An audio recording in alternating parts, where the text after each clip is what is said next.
Thanks for joining us for story time with Pet Gourmet. I'm Jessica, and I'm going to read you a story about Peter Rabbit. It's got to have a rabbit in it because Easter's coming this weekend, right? I hope you guys are excited for Easter, and I know that this year is probably going to be a little different than normal, but hopefully you find some good ways to make it extra fun. So let's get started. This is the tale of Peter Rabbit. All right, I hope you're comfy and ready to hear a good story. Flopsy, Mopsy, Cottontail, and Peter lived underneath the root of a very big fir tree. Their mother, Mrs. Rabbit, was going out.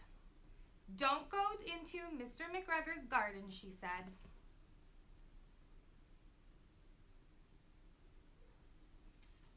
Make sure you see the pictures. But naughty Peter ran to Mr. McGregor's garden and squeezed under the gate. First, he ate some lettuces and French beans, and then he ate some radishes.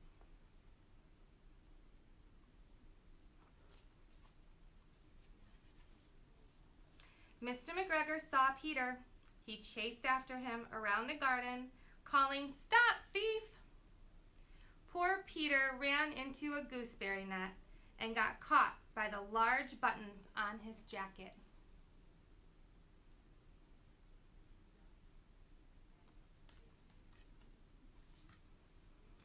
Peter wriggled away, but he left his jacket behind. Then he hid in a watering can. Presently, Peter sneezed. "Curdy-choo!" Mr. McGregor was after him in no time.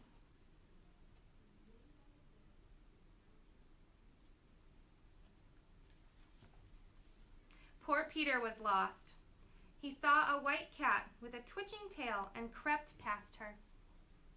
Suddenly, he heard the scratch noise of a hoe. There was Mr. McGregor, and beyond him was the gate. Oh, forgot to show you the pictures.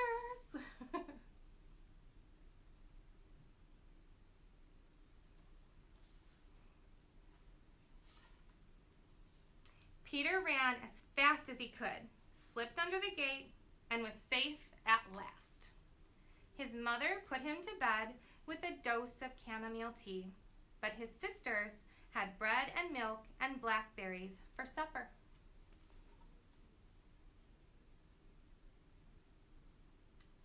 The end. That was the tale of Peter Rabbit. So back to Easter, and thank you for watching our video.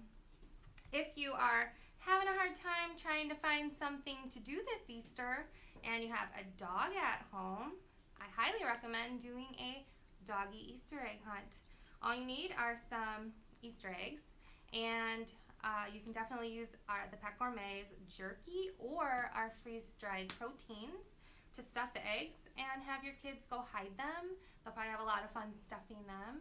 And take your dog out for a little hunt and see if they like it. And if they have a hard time at first, just open up one of the eggs, let them have a little taste test, and I bet they'll be pretty excited to go do a hunt. And just a side note, make sure that there are no children's eggs in the yard or in the house sitting around with chocolate in them, because you know your dog's going to eat that chocolate, right?